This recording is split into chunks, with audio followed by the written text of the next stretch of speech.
जय हिंद, नमस्कार। कैसे हैं आप सब? आई होप आप सभी अच्छे हैं और आप सबों की प्रिपरेशन बहुत अच्छे तरीके से हो रही है। दोस्तों, एक लंबे समय अंतराल के बाद हम आपसे मिल रहे हैं इस वीडियो के माध्यम से। दरअसल मैंने आपको बतलाया था कि मामला क्या है। हुआ कुछ यूँ था, हमने एक वीडियो के माध्यम से भी बतलाया था कि हमारे जो फादर इन लॉ हैं, उनकी आकस्मिक निधन हो गई और इसी चीज़ में हम लोग उलझे हुए थे। तकरीबन सवा महीने इलाज चला और लंबी ख़ास करके इलाज के बाद वो नहीं बच पाए। हम लोग उसे बचाने में असमर्थ रहे। तो दोस्तों, यही एक रीज़न था जिस वजह से हर चीज़ें एकदम से बिखरी हुई थी, उथल-पुथल थी और एकदम से क्लास लेने में मैं असमर्थ था। क्योंकि जिस इंसान की मौत हुई है एकदम समय से बहुत पूर्व हुई है। तो ऐसे में ये चीज़ें बहुत दुखदाई थी और बहुत परेशानी हुई इस बीच में, जिस वजह से हम क्लास लेने में बहुत बुरी तरह से असमर्थ थे। ये बात तो बिल्कुल सत्य है कि ज़िंदगी का कोई भी भरोसा नहीं है, कभी भी कुछ भी किन्हीं के साथ भी हो सकता है। ठीक है, तो आप लोग भी बहुत अच्छे तरीके से रहिएगा। दरअसल हुआ ये था मेरे फादर इन लॉ को कि उन्हें ब्रेन हेमरेज हो गया था 21 जनवरी 2025 को और तब से लेकर हम लोग परेशान थे और बहुत परेशानी का सामना उठाया। ठीक है, तो इस चीज़ से बिल्कुल आप लोग अवगत रहिएगा। ठंड के मौसम में खास करके ज़्यादा ब्रेन हेमरेज होते हैं। तो उन सब बातों को एकदम भुलाया तो नहीं जा सकता, लेकिन फिर भी हम उसको एकदम से दिमाग से हटाते हुए आप सबों के बीच हाजिर हैं एक नई ऊर्जा के साथ। आज से हम पुनः से क्लासेस की शुरुआत कर रहे हैं और रेगुलर वे में फिर से आपको यूं ही क्लासेस मिलेंगी। ठीक है, चलिए सेशन की शुरुआत करते हैं। आज की इस वीडियो में हम देखेंगे 20 से 22 मार्च 2025 से संबंधित करेंट अफेयर्स के प्रश्नों को। अच्छा, जो क्लासेस आपके छूट चुके हैं हम उन्हें क्लास के माध्यम से तो रिकवर नहीं कर पाएंगे, लेकिन हाँ, इसका जो मंथली पीडीएफ आपको मिलेगा एप्लीकेशन पे, थोड़ा सा समय लगेगा, वो चीज़ें हम वहाँ पर आपको उपलब्ध करा देंगे। ठीक है, फिलहाल यहाँ से आज से पुनः से इसकी शुरुआत करते हैं। दरअसल पिछले वीडियो में हमने एक प्रश्न आपसे पूछा था। ये प्रश्न था कि 22 से 24 फरवरी 2025 को, जो पिछला क्लास था चैनल पर, उसकी बात कर रहे हैं। तो 22 से 24 फरवरी 2025 को निम्नलिखित में से कहाँ 3 दिवसीय पूसा कृषि विज्ञान मेला 2025 का आयोजन किया गया? ये आयोजन किया गया राष्ट्रीय राजधानी नई दिल्ली में। अतः विकल्प नंबर सी यहाँ पर इस प्रश्न का राइट आंसर हो जाएगा। चलिए, अब यहाँ पर हम चलेंगे आज की इस वीडियो के पहले प्रश्न पे। देखिए, पहला प्रश्न आपके बीच है, हाल ही में 113वां बिहार दिवस मनाया गया है। बताएं कि बिहार के संबंध में कौन सा कथन असत्य है। हमें असत्य कथन की पहचान करना है। देखिए, यहाँ पर ध्यान दीजिए, जो विकल्प आपके समक्ष हैं ऐसे में सारे विकल्पों को आपको पढ़ना है। देखिए, पहला विकल्प है कि 1912 में भारत का 12वां राज्य बना। यहाँ पर ध्यान देने वाली बात यह है कि यहाँ पर बिहार के संदर्भ में ये सारे पॉइंट लिखे गए हैं। तो बिहार 1912 में भारत का 12वां राज्य बना, ये कथन बिल्कुल सत्य है, हमें पहचान करना असत्य की। अगला 1936 में बिहार से अलग होकर उड़ीसा राज्य बना, ये भी सत्य है। नेक्स्ट पॉइंट है कि 2000 में बिहार से अलग होकर झारखंड राज्य बना, तो सन 2000 में झारखंड बना था, ये भी सत्य है।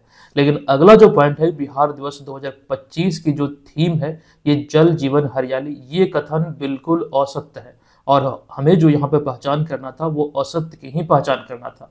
ऐसे में राइट आंसर हो जाएगा विकल्प नंबर डी। अब बिहार दिवस की चूंकि चर्चा हुई है, आइए इसको लेकर खास करके यहाँ से जो पॉइंट एग्जाम में बन सकते हैं उनको यहाँ पर आपके बीच हमने रखा है।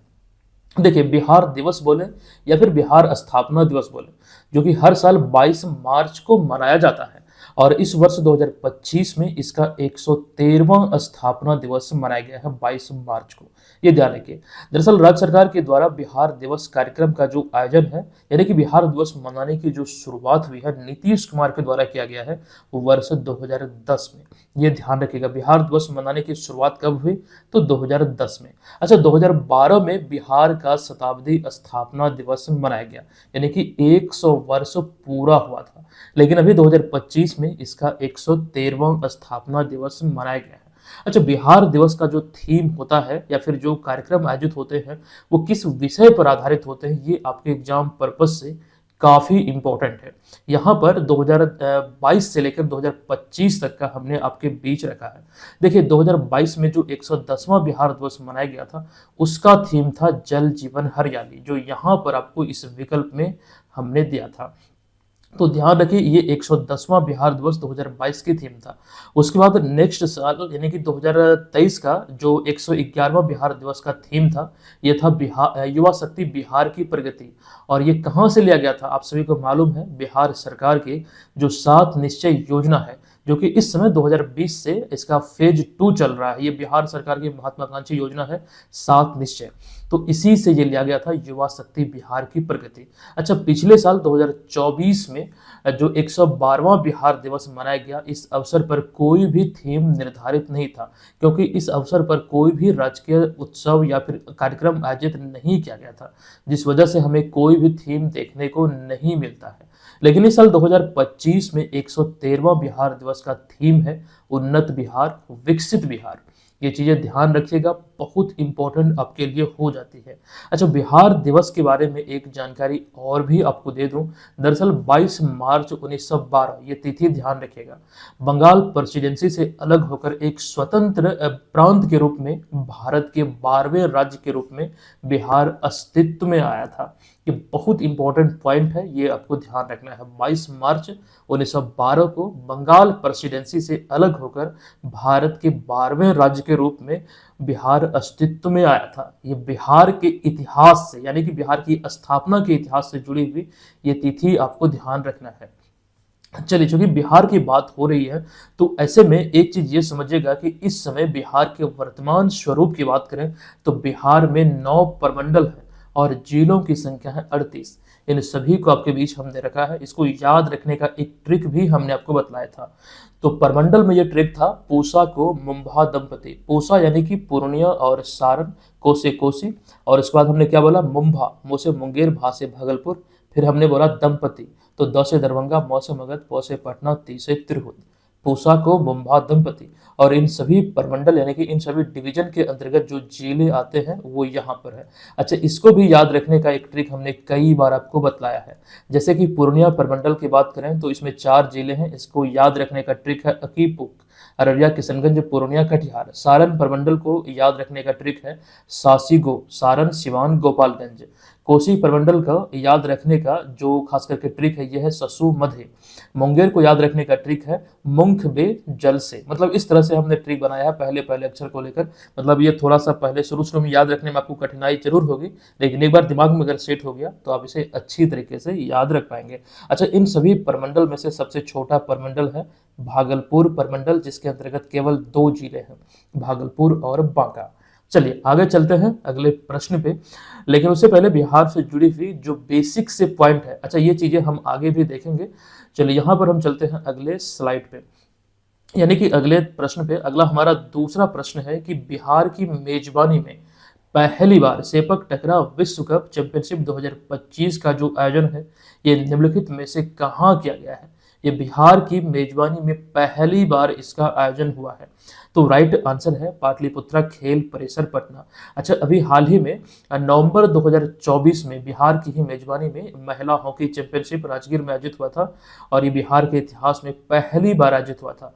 अच्छा, जिसका आपको हमने शुभंकर भी बतलाया था। शुभंकर क्या था, तो शुभंकर गुड़िया था, जो कि बिहार की राजकीय पक्षी गोरैया से प्रेरित था। अच्छा, गोरैया की बात हुई है तो गोरैया से भी संबंधित एक प्रश्न आपको इस वीडियो में देखने को मिलेगा। आइए यहाँ पर संबंधित तथ्यों की बात करें तो सेपक टकरा, अच्छा इसके बारे में हम आप लोगों को बतलाएंगे ये आखिर कौन सा खेल है, हालांकि पहले भी हमने चर्चा किया है। तो सेपक टकरा विश्व कप चैंपियनशिप का जो आयोजन है ये पटना में किया गया 20 से लेकर 25 मार्च 2025 तक। 20 को इसकी शुरुआत हुई है, इसका उद्घाटन नीतीश कुमार द्वारा किया गया है। 25 मार्च को ये संपन्न हो जाएगा और ये पहली बार है जब बिहार सेपक टकरा वर्ल्ड कप का आयोजन की है। और इसमें आपको ध्यान रखना है कि भारत समेत 20 देशों के खिलाड़ी भाग लिया। तकरीबन अगर हम बात करें तो 300 से अधिक खिलाड़ी इस प्रतियोगिता में, इस वर्ल्ड कप में भाग लिए हैं।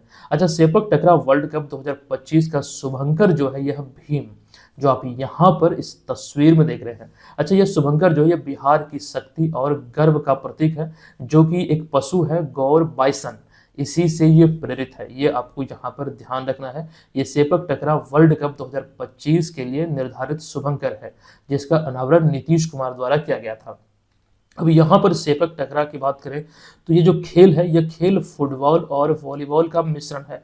अच्छा, फुटबॉल और वॉलीबॉल थोड़ी प्रचलित खेल है, तो ऐसे में इन दोनों के बारे में आप अच्छी तरीके से जानते होंगे। तो यही इन दोनों का मिश्रण है। हालांकि वॉलीबॉल की तरह इसमें भी नेट लगी होती है और खिलाड़ी जो होते हैं इसमें गेंद को एक दूसरे के पाले में गिराने की कोशिश करते हैं।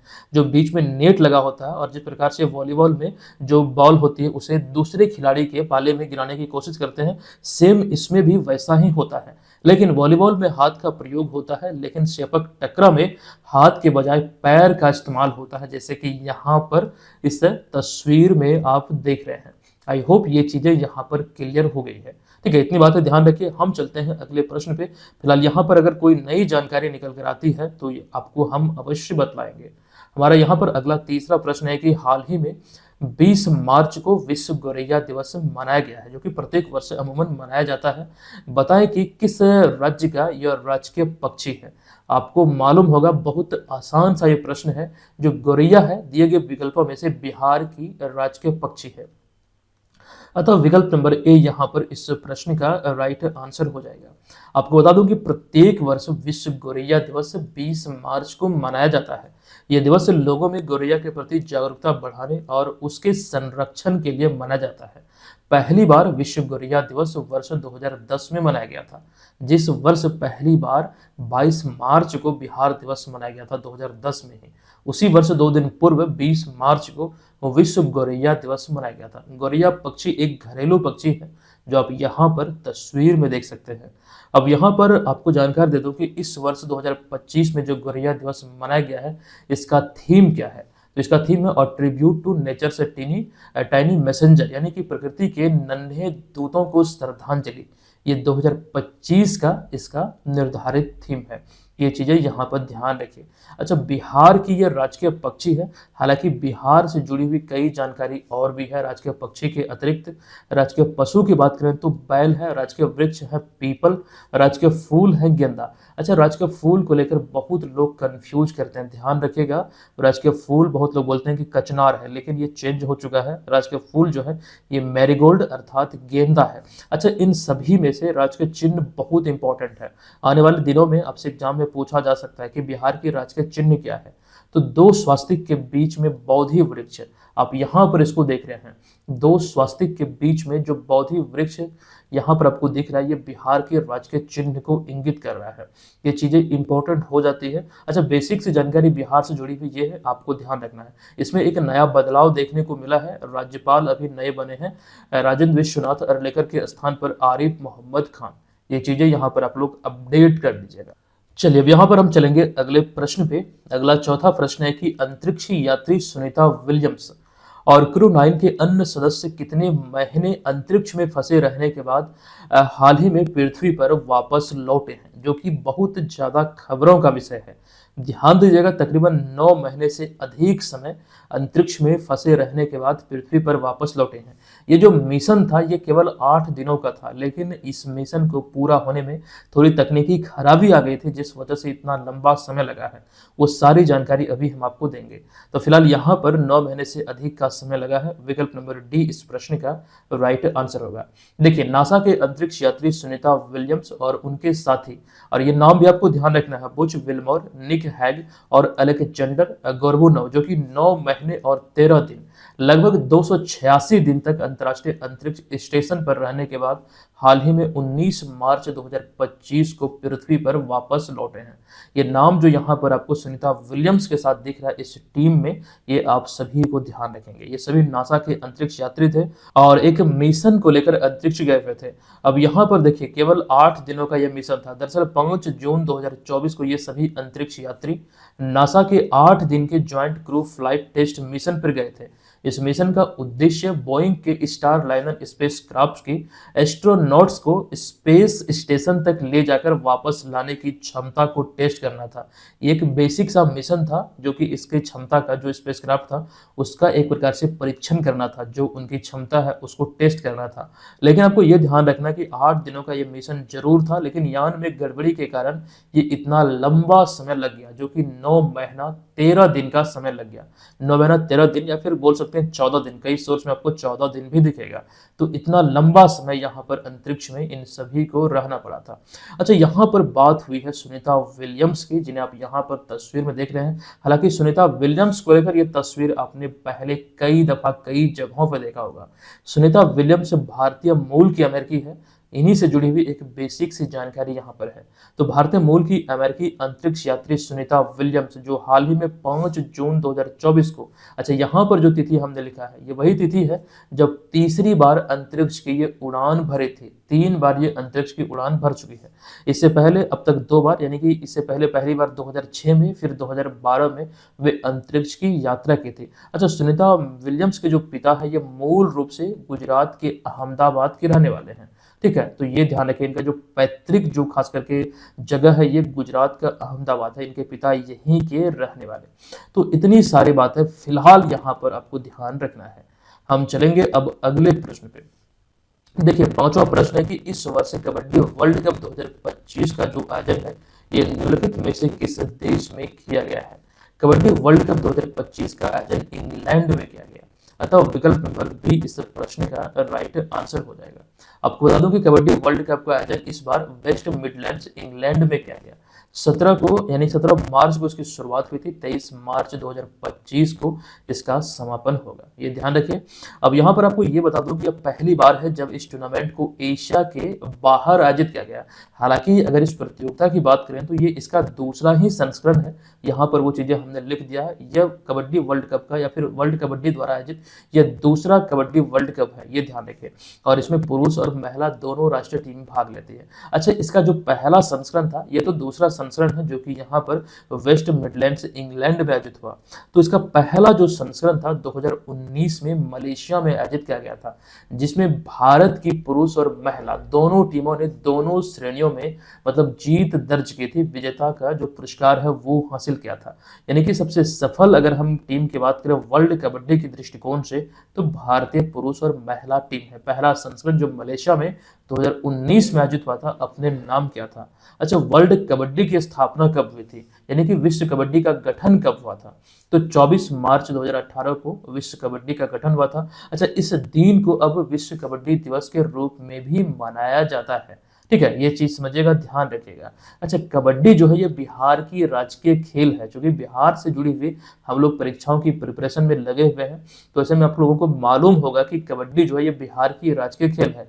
हालांकि भारत में आपको ध्यान रखना है 4 से 5 ऐसे राज्य हैं जिसकी राजकीय खेल कबड्डी है। आप लोग कमेंट करके बताएंगे कितने मतलब कौन कौन से राज्य की जो राजकीय खेल है वो कबड्डी है।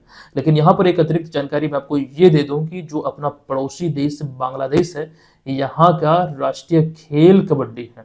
ये चीज समझिएगा, ध्यान रखिएगा। चलिए 6ठे प्रश्न पर चलते हैं। प्रश्न है कि निम्नलिखित में से किनके द्वारा नई दिल्ली में राष्ट्रीय डोप परीक्षण प्रयोगशाला वार्षिक सम्मेलन 2025 का उद्घाटन किया गया?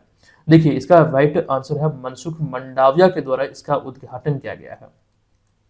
आपको बता दूं यहाँ पर कि केंद्रीय युवा कार्यक्रम और खेल तथा श्रम एवं रोजगार मंत्री जो कि वर्तमान में मनसुख मंडाविया है, इन्होंने हाल ही में नई दिल्ली में राष्ट्रीय डोप परीक्षण प्रयोगशाला के वार्षिक सम्मेलन 2025 का उद्घाटन किया गया। अच्छा, इस वर्ष जो इसका विषय था ये किस पर आधारित था ये प्रयोगशाला? तो एंटी डोपिंग विज्ञान, नवाचार और चुनौतियां, ये इस पर आधारित था। ये यहाँ पर ध्यान रखिएगा। फिलहाल इसके थीम को लेकर जानकारी हमें आपको देना था, जिस वजह से यहाँ पर ये प्रश्न आपके बीच हमने रखा है। तो इसका कार्यशाला का जो उद्घाटन या प्रयोगशाला जो मतलब खास करके आयोजित हुआ ये नई दिल्ली में आयोजित हुआ, और एक थीम क्या था ये भी आपको यहाँ पर समझना है, नोट कर लेना है। चलिए अगले प्रश्न पर चलते हैं। अच्छा, नोट अगर आप लोग नहीं करते हैं तो बना बनाया नोट्स आपको एप्लीकेशन पे कोर्स में मिल जाता है। अभी तो एक ऑफर भी चल रही है, इस कूपन कोड के साथ आप ज्वाइन कर सकते हैं, एक नाम मात्र की फी पर ये वाला कोर्स। चलिए अगला 7वां प्रश्न है कि UIDAI ने आधार सेवाओं को बेहतर बनाने के लिए हाल ही में किसके साथ समझौता किया है? देखिए, इस प्रश्न का जो राइट आंसर है यह है विकल्प नंबर बी, यानी कि सर्वम AI। इसके साथ अभी हाल ही में UIDAI ने आधार सेवाओं को बेहतर बनाने के लिए एक समझौता किया है। अच्छा, इसको लेकर डिटेल जानकारी अभी हम आपको देंगे। फिलहाल ये ध्यान रखें विकल्प नंबर बी इसका करेक्ट है। आपको बता दूं कि UIDAI ने आधार सेवाओं के लिए उपयोगकर्ता अनुभव को बेहतर बनाने के लिए हाल ही में 18 मार्च 2025 को बेंगलुरु स्थित एक स्वदेशी full stack generative AI company सर्वम एआई के साथ साझेदारी किया है। क्योंकि यही एक यहाँ पर प्रश्न में पूछा गया था, तो यही इसका राइट आंसर होगा, सर्वम एआई, इसे ध्यान रखिएगा। अब यहाँ पर आगे आपको बता दूं कि इसके तहत वॉइस आधारित इंटरेक्शन के लिए एआई समाधान लागू किया जाएगा। आधार कार्ड सेवा को बेहतर बनाने की दिशा में ये प्रयास किया जा रहा है और इसके तहत ये वॉइस आधारित इंटरेक्शन के लिए एआई समाधान लागू करने का खास करके समझौता हुआ है सर्वम एआई के साथ। अब यहाँ पर चूंकि आधार की बात हुई है, आइए यहाँ पर इनसे जुड़ी हुई कुछ बेसिक सी जानकारी आपको दें जो बहुत इंपॉर्टेंट है। आधार जो है ये आम आदमी का अधिकार है, इसका एक टैगलाइन भी है ये, इस पर्पज से भी ये ध्यान रखेंगे।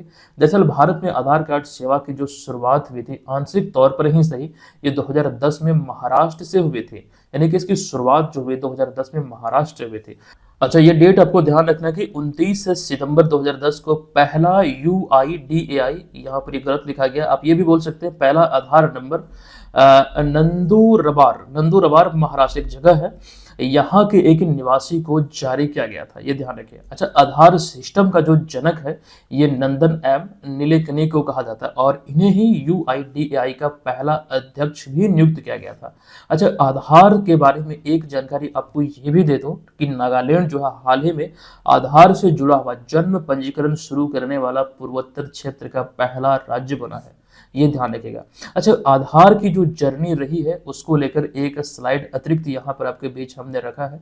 2009 से लेकर, चूंकि 2009 में इसको लेकर नोटिफिकेशन इसका जारी किया गया था और 2010 में पहली बार ये महाराष्ट्र में लागू हुआ था और धीरे धीरे यहाँ पर कई बदलावों के साथ कई सारी चीजें इसमें देखने को मिला। इन सभी के बाद ये पूर्ण रूप से भारत में लागू हुआ था। 2018 में कुछ बदलावों के साथ इसे संवैधानिक करार घोषित किया गया था और पूरे भारत में लागू किया गया था। तो ये प्रोसेस रहा है जो आप यहाँ पर तस्वीर के माध्यम से इसको देख सकते हैं। चलिए, अब यहाँ पर फिलहाल हम इसे स्किप करते हुए चलते हैं अगले प्रश्न पे। 8वां प्रश्न है कि भारत और किस देश के बीच आयोजित होने वाला द्विपक्षीय नौसैनिक अभ्यास वरुण का 23वां संस्करण 19 से लेकर 22 मार्च 2025 तक आयोजित किया गया है। देखिए, वरुण जो द्विपक्षीय नौसैनिक युद्धाभ्यास है यह बहुत पॉपुलर है, जो भारत और फ्रांस के बीच आयोजित होता है। विकल्प नंबर ए यहाँ पर इसका राइट आंसर है। देखिए, भारत और फ्रांस के बीच आयोजित होने वाले द्विपक्षीय नौसैनिक अभ्यास वरुण दोनों देशों के बीच नौसैनिक सहयोग को मजबूत करने का एक महत्वपूर्ण मंच है। इस वर्ष इसका 23वां संस्करण आयोजित किया गया। आयोजन है 19 से लेकर 22 मार्च 2025। ये तिथि और संस्करण बहुत इंपॉर्टेंट हो जाते हैं। अच्छा, इसका उद्देश्य है नौसैनिक संचालन क्षमता और अंतर संचालनशीलता को बढ़ावा देना, इसका एक मूल उद्देश्य है जिसको लेकर ये आयोजित होता है। क्योंकि ये द्विपक्षीय खास करके नौसैनिक अभ्यास है तो इसको समझिएगा, एक बार भारत में और उसके पश्चात खास करके यहाँ पर फ्रांस में, मतलब बारी बारी से अंतराल में दोनों देशों में ये आयोजित होता है। अब यहाँ पर आपको बता दूं कि भारत और फ्रांस के बीच आयोजित होने वाले इस द्विपक्षीय नौसैनिक अभ्यास वरुण का जो पिछला संस्करण था ये 2 से लेकर, यानी कि 22वां जो संस्करण था पिछला, ये 2 से लेकर 4 सितंबर 2024 तक भूमध्य सागर में आयोजित किया गया था। ये यहाँ पर आपको ध्यान रखना है। चलिए, तो इतनी बातें यहाँ पर इंपॉर्टेंट है। हालांकि वरुण अभ्यास के अतिरिक्त हमने कई सारे अभ्यास को लेकर और भी आपको जानकारी दिया है। ये तो वरुण अभ्यास को लेकर ही यहाँ पर जानकारी है। शुरुआत हुई थी 1993 में और 2001 में इसे वरुण नाम दिया गया है। ठीक है, तो इसके अतिरिक्त जो अभी एक्चुअली हम बात कर रहे थे कि इसके अतिरिक्त और भी कई अभ्यास को लेकर हमने आपको जानकारी दिया है जहां से आपके एग्जाम में प्रश्न बनते हैं और 100% कोई भी अभ्यास को लेकर प्रश्न बनेगा तो वो यहीं से बनेगा, इसी स्लाइड से, क्योंकि हमने वो सभी जो इंपॉर्टेंट है आपके बीच इसमें रखा है। आप लोग इसको जरूर देख लीजिए। आई होप आप सभी को जानते होंगे, परिचित होंगे सभी से, लेकिन फिर भी वीडियो को पॉज कीजिए, सभी को एक एक करके रिवाइज कर लीजिए। चलते हैं अगले प्रश्न पे। देखिए, अगला प्रश्न है कि हाल ही में की गई गणना के अनुसार पश्चिम बंगाल में एक सींग वाले गेंडों की संख्या 229 से बढ़कर निम्नलिखित में से कितनी हो गई। पिछली बार जो गणना की गई थी 229 पाए गए थे, अब जो हुई है मार्च 2025 में, तो इसके आधार पर यह बढ़कर हो चुकी है 392। अतः विकल्प नंबर डी इस प्रश्न का राइट आंसर होगा। देखिए, मार्च 2025 में पश्चिम बंगाल के जल्दापाड़ा राष्ट्रीय उद्यान, गौरवमारा राष्ट्रीय उद्यान, चपरामारी वन्यजीव अभ्यारण्य और जलपाईगुड़ी आरक्षित वनों के कुछ हिस्सों में, जो कि तकरीबन 396 वर्ग किलोमीटर क्षेत्रफल में फैली हुई है। तो इसमें किए गए गणना के अनुसार इन सारे मतलब क्षेत्र में, मतलब जो इसका 396 वर्ग किलोमीटर क्षेत्र है, इसमें जो गणना किया गया इसके अनुसार पश्चिम बंगाल में अब विशाल एक सींग वाले गेंडों की जो संख्या है वो 229 से बढ़कर 392 हो गई है। क्योंकि ये अभी मीडिया में बहुत ज्यादा है, न्यूज़पेपर वगैरह में, खास करके सोशल मीडिया में इस चीज को ध्यान रखिएगा। 229 से बढ़कर 392 हुई है, तो ये आपके लिए इंपॉर्टेंट हो जाती है। न्यूज में जो भी चीजें बहुत ज्यादा खबरों में रहती है, तो वैसे चीजें एग्जाम में पूछे जाने की प्रबल संभावना बनती है। अब यहाँ पर एक चीज ये भी समझिएगा, कुछ जानकारी और भी आपके समक्ष हमने रखा है। देखिए, एक सींग वाले गेंडे को आप यहाँ पर तस्वीर में देख रहे हैं, इसको लेकर कुछ बहुत ही इंपॉर्टेंट जानकारी आप सबों के बीच यहाँ पर है। देखिए, गेंडों की सुरक्षा और संरक्षण के बारे में जागरूकता बढ़ाने के उद्देश्य से दुनिया भर में 22 सितंबर को प्रत्येक वर्ष विश्व गेंडा दिवस यानी कि वर्ल्ड राइनो डे मनाया जाता है। अच्छा, आपको बता दो कि सितंबर 2023 में बिहार सरकार ने गेंडों के संरक्षण के लिए राइनो टास्क फोर्स का गठन किया था। कब? तो सितंबर 2023 में। किसके द्वारा? तो बिहार सरकार के द्वारा ये राइनो टास्क फोर्स का गठन किया गया था। और सितंबर 2023 में ही बिहार की गेंडा और गिद्ध यानी कि वल्चर संरक्षण योजना को केंद्र सरकार ने अपनी योजना में शामिल किया था। ये ध्यान रखिएगा, बहुत इंपॉर्टेंट है। 2023 में बिहार सरकार की जो गेंडा और गिद्ध संरक्षण योजना है, इसको केंद्र सरकार ने अपनी योजना में शामिल किया था। ठीक है। अच्छा, एक पॉइंट और, असम के काजीरंगा नेशनल पार्क और टाइगर रिजर्व में एक सींग वाले गेंडे की अगर हम बात करें तो दुनिया के 65% गेंडा यहाँ पर पाए जाते हैं। यानी कि सर्वाधिक गेंडा की जो प्रजाति है यहीं पर पाई जाती है, असम के काजीरंगा नेशनल पार्क और टाइगर रिजर्व में। तो फिलहाल यहाँ पर गेंडों को लेकर इतनी बातें ध्यान रखिए। चलते हैं अगले 10वें प्रश्न पे। देखिए, अगला प्रश्न है कि आतंकवाद रोधी मुद्दों पर आसियान देशों की रक्षा मंत्रियों की कौन सी बैठक 19 से लेकर 20 मार्च 2025 को नई दिल्ली में आयोजित की गई है? तो अगर हम बात करें यहाँ पर इस प्रश्न की रक्षा मंत्रियों की बैठकों की, तो राइट आंसर है 14वीं बैठक। विकल्प नंबर डी यहाँ पर इसका राइट आंसर होगा। देखिए, आतंकवाद रोधी मुद्दों पर आसियान देशों के रक्षा मंत्रियों के विशेषज्ञ कार्य समूह की जो बैठक है, ये 14वीं बैठक है, जो कि 19 और 20 मार्च को नई दिल्ली में आयोजित किया गया। इस 2 दिवसीय बैठक की सह अध्यक्षता भारत और मलेशिया द्वारा किया गया। ये यहाँ पर ध्यान रखिएगा, संयुक्त रूप से भारत और मलेशिया द्वारा इस बैठक की अध्यक्षता किया गया, जहां पर इस बैठक के दौरान आतंकवाद और उग्रवाद के उभरते खतरों से निपटने के लिए तैयार की गई एक मजबूत और व्यापक रणनीति पर यहाँ पर चर्चा किया गया। खास करके जैसा कि यहाँ पर भी हमने लिखा, आतंकवाद रोधी मुद्दों पर यह बैठक थी, तो इसी को यहाँ पर डिस्क्राइब किया गया है। तो ये चीज यहाँ पर समझिए, ध्यान रखिए। अच्छा, आगे आसियान की चूंकि बात हुई है, तो आसियान को लेकर जानकारी आपके बीच है। आसियान का जो पूरा नाम है, ये दक्षिण पूर्व एशियाई राष्ट्र संघ यानी कि association of south east Asian Nations, ये इसका पूरा नाम है। स्थापना हुई थी 8 अगस्त 1967 को। और ये स्थापना कहाँ हुई थी? तो थाईलैंड के बैंकॉक में, यानी कि बैंकॉक थाईलैंड में इसकी स्थापना हुई थी। और इसका जो मुख्यालय इस समय है ये जकार्ता में है, इंडोनेशिया में जकार्ता एक जगह है, यहाँ पर इसकी यानी इसका मुख्यालय है। अच्छा, संस्थापक देशों में इंडोनेशिया, मलेशिया, फिलीपींस, सिंगापुर और थाईलैंड है। हालांकि इसमें आपको ध्यान रखना है, 7 जनवरी 1984 को ब्रुनेई, फिर 1995 में वियतनाम, फिर उसके बाद 1997 में लाओस और म्यांमार, फिर 1999 में कंबोडिया इसका सदस्य बना था। ठीक है, तो ये सारी जानकारी आसियान को लेकर आपको ध्यान रखना है। नेक्स्ट प्रश्न पे चलते हैं, 11वां नंबर प्रश्न। अच्छा, उससे पहले आसियान के बारे में वही सारी जानकारी है जो अभी हम आपको दे रहे थे, ध्यान रखिएगा। आप लोग चाहे तो स्क्रीनशॉट ले सकते हैं।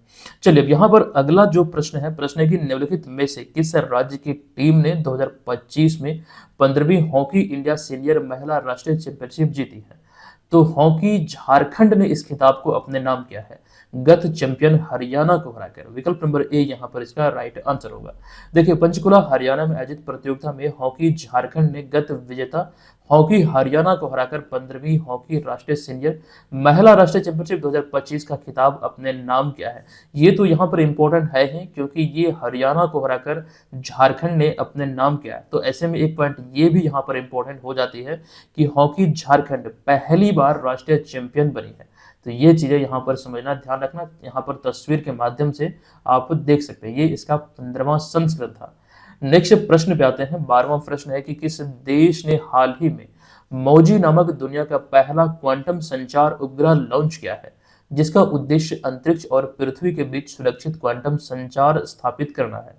तो ये लॉन्च किया गया है चाइना के द्वारा। अतः विकल्प नंबर बी इस प्रश्न का राइट आंसर है। चलिए अब यहाँ पर आज का ये वीडियो समाप्त होता है। जो जानकारी हम ऑफर को लेकर आपको दिए थे, इस कूपन कोड का उपयोग करते हुए आप लोग इस कोर्स को नाम मात्र की फी पर ज्वाइन कर सकते हैं। अब यहाँ पर आज के इस वीडियो का प्रश्न है, 22 से लेकर 27 फरवरी तक आयोजित बिहार पुलिस सप्ताह 2025 निम्नलिखित में से किस विषय यानी कि किस थीम पर आधारित थे। जो बिहार पुलिस सप्ताह 2025 मनाया गया, ये किस थीम पर आधारित था? कमेंट बॉक्स में जाइए, हमें बताइए इसका राइट आंसर क्या होगा। हम मिलते हैं आपसे नेक्स्ट वीडियो में, तब तक के लिए धन्यवाद। जय हिंद।